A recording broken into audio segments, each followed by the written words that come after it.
అంటమురా కారణాలు దొరకవు నువ్వు దూరం పోవాలన్నా నీకు నాకు మధ్యలో దూరం రావాలన్నా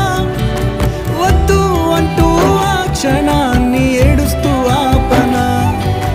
గమ్యం చేరే పయనాన్ని స్నేహం ఆపుతుందా నీ మంచే కోరి పొమ్మనేంత ప్రేమే మాకు లేదా అల్లుకున్న తీగతో కలుసుకున్న కులం స్నేహమన్న మాటలో ముచ్చటైన ముకురం అందమైన జీవితం పంచుకున్న దోస్తులం బాధలెన్ని చేరినా బెదిరిపోని మిత్రులం